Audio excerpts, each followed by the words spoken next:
Hey folks, welcome to Roll of Law. Today's topic is don't solve problems for your players.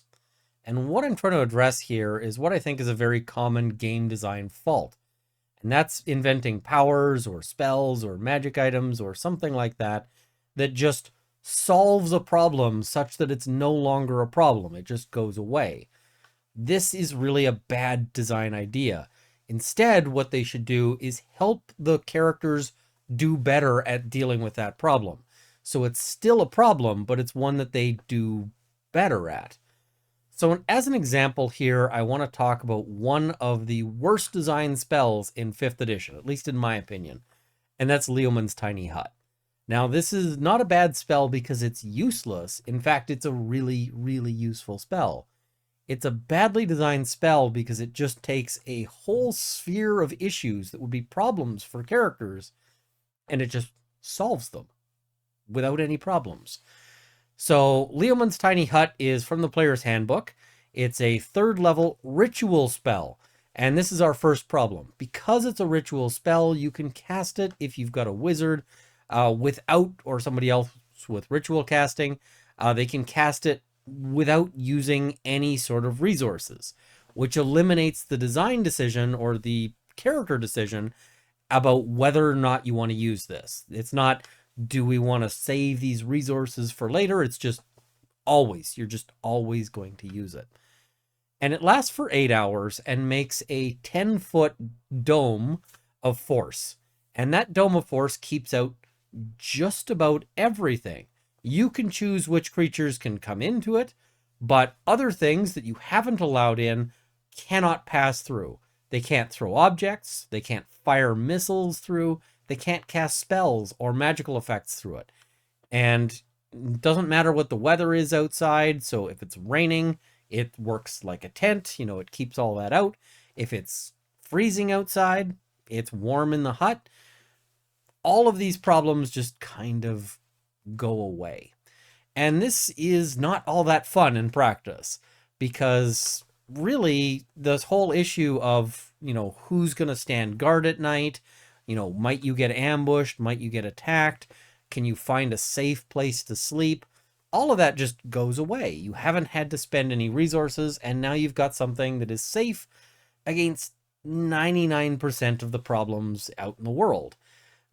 Very rare creatures might be able to get through it if they can cast Dispel Magic or Disintegrate, but otherwise they can just kind of stand outside and look unhappy. Doesn't really matter how tough they are. It's, whether it's a goblin or a dragon, you can just leave them outside and point at your come back with a warrant doormat, and that's it. Now, of course, when it fails, then the whole thing just collapses. It doesn't provide you much benefit at all if it fails. So if something is able to cast Dispel Magic or Disintegrate, well, then it becomes a big problem, especially if it's just all the characters have decided that they don't need to have a watch out, they can just sleep. So you end up with this kind of Boolean decision point of just, it either keeps everything out or the party dies in their sleep because a beholder was able to disintegrate it. This is awful. This is not good, because it doesn't make it fun to deal with these nighttime encounters. You're not doing better at them or anything like that. It just makes them go away. They're just not a consideration. So let's consider and compare that with a better spell. And this one is from the Lost Laboratory of Qualish. It's not a very commonly known spell, but it's Galder's Tower. And it's also a 3rd level spell, but it's not a ritual. So you do need to make a decision. Are you going to cast Fireball that day?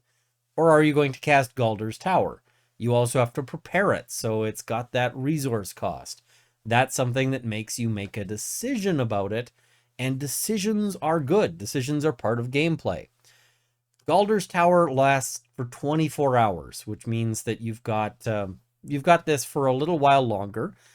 But what it does is it makes a 2-story building, although if you cast it at a higher level, you can add extra floors, made of stone, wood, or other sturdy materials that are found nearby. And you can decide whether it's round or square. and each floor is 100 square feet. You can choose a bunch of different floors. You can choose to have a bedroom. You can choose to have a study, a dining space, a lounge, a washroom, an observatory, or just an empty room. And you get to choose 2 of those unless you cast it at a higher level and get better accommodations. Once again, it's warm and dry inside, regardless of conditions outside, so it is good against stopping weather. This spell also does have the effect of eliminating most natural weather conditions. That said, natural weather conditions are not usually going to be a huge issue. You can't take any of the stuff inside out of it, but this is a much better design. First of all, I just like it from an aesthetic point of view. If you think about how much time you personally spend inside, well, that's lots of time. We can really envision what a bedroom looks like, or a study, or a dining space. And in fact, the character might kind of define it themselves. One character might make a bedroom that is, a kind of cozy stone nook, and another, it might be pink with lots of teddy bears. It's not hard to sort of think of those kinds of customizations or that kind of character and flavor to it, whereas Leomund's tiny hut is just a dome. And I don't know about you, but I don't spend a whole lot of time in magical domes. It doesn't feel that real to me in the same way. Another thing about about this is that it's not a perfect defense against everything out there in the universe. If you've got a group of goblins, they could break into this, and that could be a fun thing in and of itself. Of course, it's certainly better, if you are defending against goblins and you're in a tower rather than if you're sleeping in a tent or just on the dirt.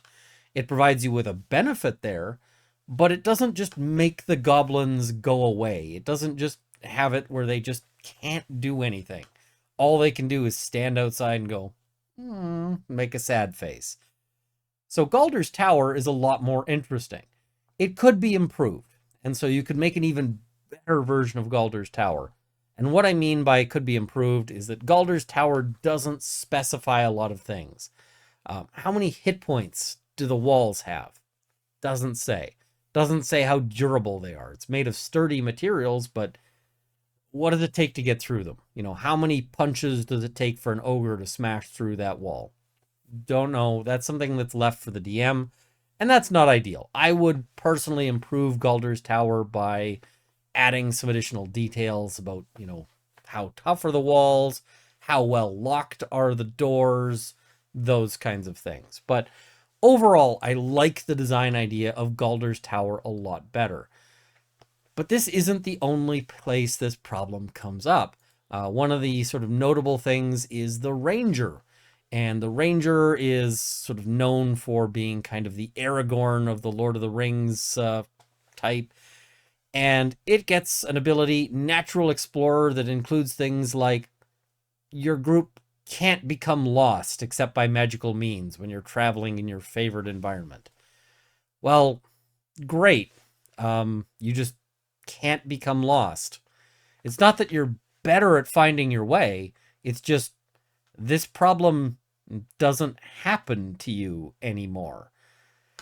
That's not fun. What's more fun is for something to be, a real thicket, a real difficult to navigate situation, and the Ranger is able to, through their superior prowess, overcome that challenge.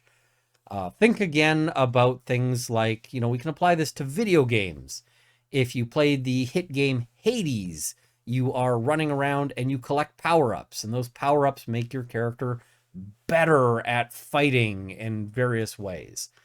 But there's no power-up to just make all of the monsters disappear and let you walk through the levels empty until you beat the run, because that would be super boring. That would be unpleasant, even though it is objectively a better power. Objectively, it's better to just eliminate every monster from the game than it is to do a few more extra damage when you hit them because you've got lightning power. But the lightning power is way more fun. So this is always something to think about whenever you're designing a new class, when you're introducing a magic item, if you're considering new spells, new races, any of these things.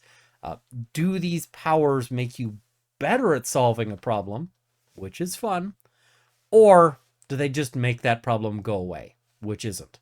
So I'm just going to splice in a little afterthought, and that is that there is a time and a place for these powers that just solve a problem. And that's whenever you don't like something in your game. You don't like a particular mechanic, or you don't like a particular thing to happen. So, for example, Outlander characters have a power to just find food in the wilderness. They just do.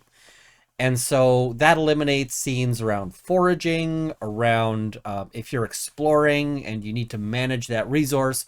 All of those things just go away. And if you hate those things, that's actually great for your game. Now you don't have to manage that resource, it's just solved. So that might actually be better for your game. Similarly, if everybody hates having to worry about encounters happening at night or on the road or these kinds of things, then Leomund's Tiny Hut is actually the better spell for your game. I don't like it. It doesn't work with how I want to play, but it might be better for you and for your game. But you need to think about that and make that choice consciously and be aware that you're doing it. The problem that comes up is that these are often features that are kind of central to how a character wants to be seen and how the person wants to play that character. So, for example, if you're playing a ranger, you really want to be the person who's the excellent woodsman and who solves all these problems. But a bunch of these powers actually mean that these issues are going to get less game time. There's just never going to be an issue of how do we avoid getting lost in this wilderness, because you just solve it and it goes away behind the screens. So this is always an issue when you have something that's kind of intended to be the central focus of a particular character, and instead the design choices just take that away from the person.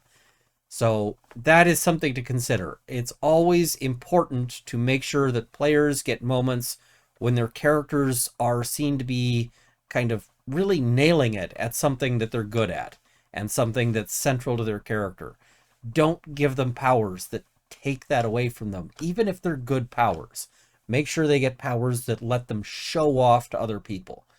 So hopefully this is something that you guys can think about as you're designing your adventures and so forth, and hopefully it's helpful to you. So until next time, see ya.